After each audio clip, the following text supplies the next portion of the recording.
Bienvenue, devant moi se trouve un Motorola Signature. Et aujourd'hui, je vais vous montrer comment activer et configurer votre point d'accès portable.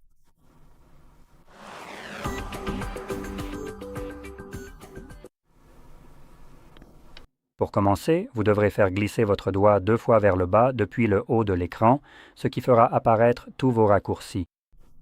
Ici, nous cherchons évidemment le raccourci du point d'accès.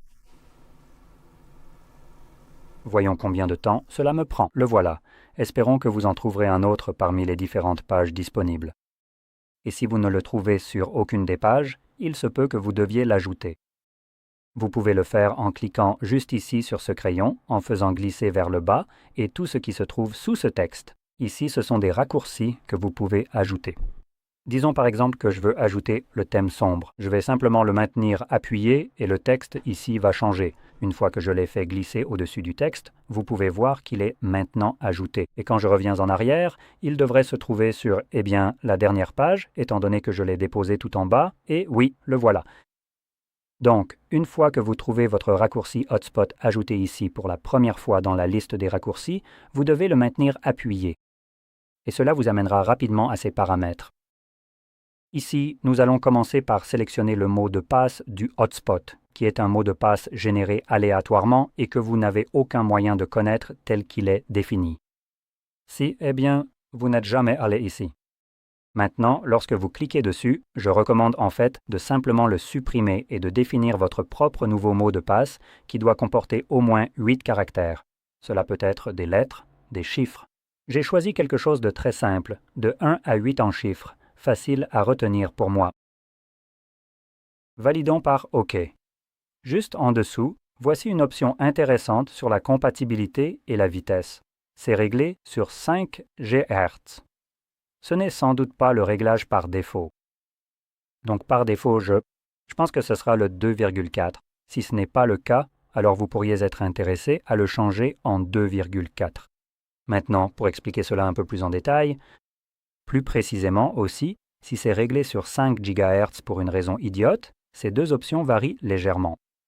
Elles vous permettent toutes les deux de fournir Internet à un autre appareil et selon celle que vous choisissez, vous pourriez avoir plus ou moins de succès avec votre point d'accès. Donc, par exemple, le 2,4 est en gros le début du Wi-Fi. C'est une option, une norme, peu importe comment vous l'appelez, que pratiquement tous les appareils ayant une connectivité Wi-Fi prennent en charge. Vieux, neuf, peu importe.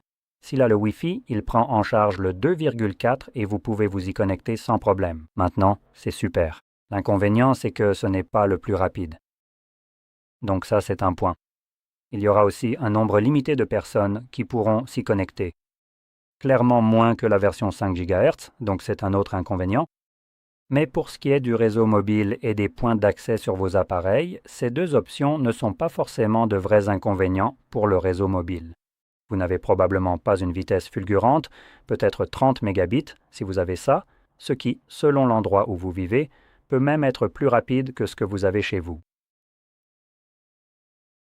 C'est déjà plutôt rapide pour les standards des réseaux mobiles et c'est bien dans les capacités du Wi-Fi 2,4 GHz. Donc vous n'avez pas besoin du 5. Le 2,4 couvre n'importe quel réseau mobile pourri que votre opérateur vous fournit.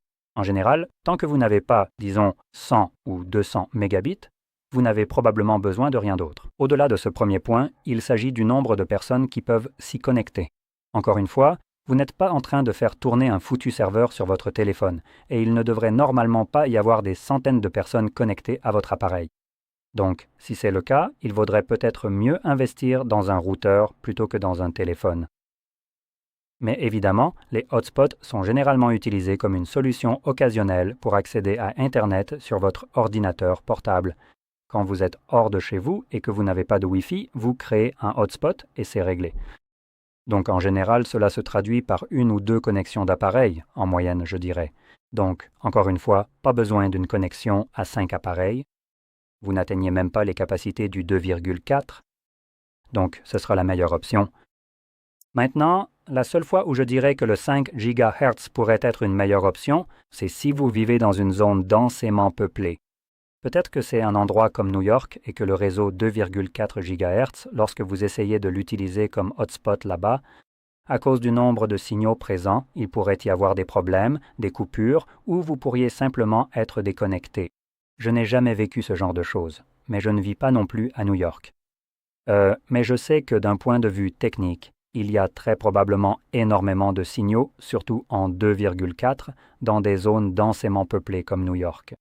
En gros, chaque café, chaque magasin et chaque foyer en aura probablement un. Et cela fait beaucoup de trafic sur cette fréquence, ce qui, à cause de ce trafic, peut faire que votre appareil ait du mal à maintenir la connexion. Et passer à la fréquence 5 GHz reviendrait en gros à, si vous imaginez une route, passer d'une route à une seule voie avec du trafic, qui serait le 2,4, à une autoroute à 3 voies, qui serait le 5 GHz. Donc à ce moment-là, il y a le même nombre de personnes, mais la circulation est beaucoup plus fluide, donc votre signal aura plus de facilité à rester connecté et à fonctionner parfaitement. Donc c'est le seul moment. Voilà. Dans ce cas, cela semble être un excellent avantage et autant passer uniquement à cette option. Mais si l'ancien appareil que vous essayez de connecter à ce point d'accès, en supposant qu'il soit ancien, ne prend pas en charge la bande des 5 GHz spécifiquement, alors cet appareil ne verra tout simplement pas votre point d'accès. C'est pourquoi je recommande généralement de changer ou de rester sur le 2,4, car cela évite d'avoir à savoir si votre appareil le prend en charge ou non. Car s'il prend en charge le Wi-Fi, dans ce cas, il prend forcément en charge cette norme. Et tout ce qui est, par exemple, des ordinateurs portables anciens ou simplement des téléphones plus vieux ou ce genre d'appareils, s'ils n'ont pas été fabriqués, disons, au cours de la dernière décennie ou quelque chose comme ça, peut-être même un peu moins d'une décennie, ils pourraient ne pas prendre en charge la bande des 5 GHz. Et dans ce cas, lorsque vous essayez de vous connecter à votre point d'accès, même s'il est activé, vous ne le verrez pas. Maintenant, si c'est un problème pour vous et que vous ne voyez pas votre point d'accès alors qu'il est clairement activé, il vous suffit de revenir ici et de le changer en 2,4. Et normalement, tout devrait fonctionner. Voilà, c'est fait. C'est l'explication courte, mais un peu fausse. Ce n'était pas si bref.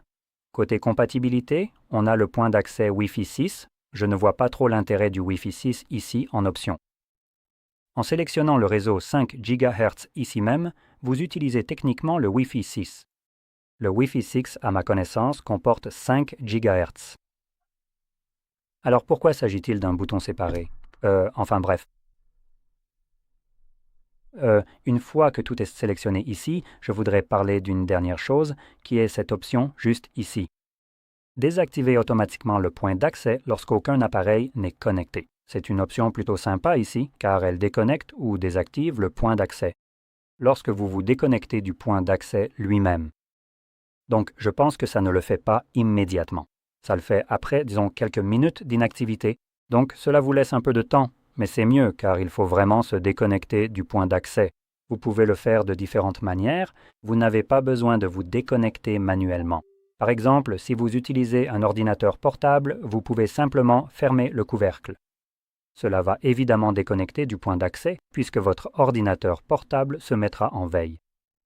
Et cela va déclencher le minuteur, puis éteindre le hotspot par la suite, et c'est une bonne chose car le hotspot consomme davantage la batterie de votre téléphone. Donc, si vous ne l'utilisez pas, il n'y a aucune raison qu'il fonctionne en arrière-plan.